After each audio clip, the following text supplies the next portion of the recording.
Well, those two storms could pose potential threats to Gulf Coast oil operations. Joining me now, CNBC global energy analyst Dan Yergin and Ted Falgout.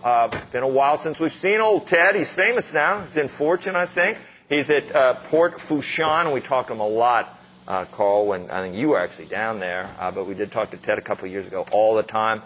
You might know that that port transports 27% of America's oil and gas. 30% of its natural gas. Let me start, though, with you, Dan. We've had this discussion a few times that why is oil down today? We do have some storms. If there is that $70+ a barrel price already factor in that there will be a storm, or is it just supply and demand at this point? No, I think that we would see the price going up higher if it was thought that the storm was really going to hit that vast Gulf of Mexico energy complex, and the fact that it's retreated is in part because of the sense that at least this batch of hurricanes is not likely to do that. How tight is supply and demand now, Dan? Have you changed any of your view on what a fair price for a barrel of crude should be right now? No. We are still seeing this year, we think, that the price is in the low 70s. As long as there are no major disruptions. And next year, we think the price is several dollars lower, perhaps mid-60s, as the supply-demand balance looks different.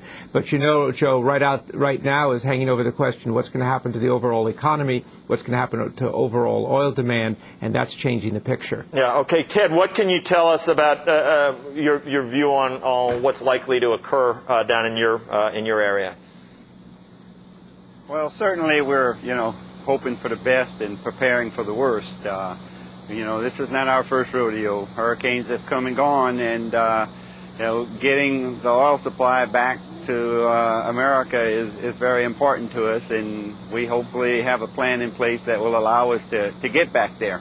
Are you surprised that we haven't talked in such a long time about what you do down there? Well, thank heavens. I hope I never get to see you, because that means a storm is coming. And, we last year were able to stay away from them, and thank heavens, because, the year before that was just a terrible one. And looks like we're getting to this peak time, and they're going to start knocking on the door, and we'll be watching them. You feel better prepared? Physically, is the facility better prepared?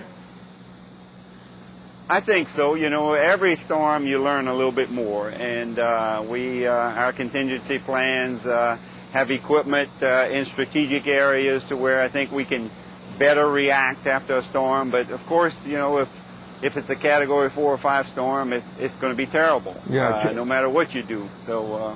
Joe, two big lessons that people learned from 2 years ago. One is about electricity supply and being able to maintain that.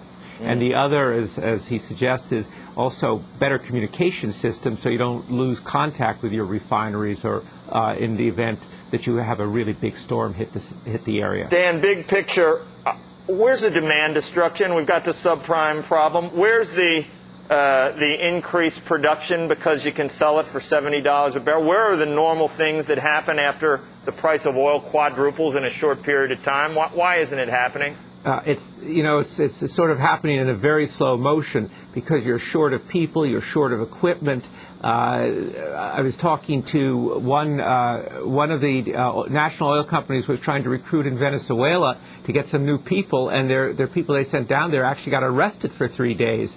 That's a particularly graphic example of how tight it is in terms of people. So the delay is now the name of the game. Rising costs. People estimate a new oil field they thought would cost $800 million. Now it'll cost a couple of billion. It gets postponed. So that's in the system right now. So it's a slow motion response, Joe.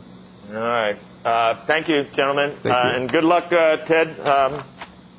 Hope everything, I hope it doesn't happen. I hope it keeps heading south. Anyway, gentlemen, good luck to you both.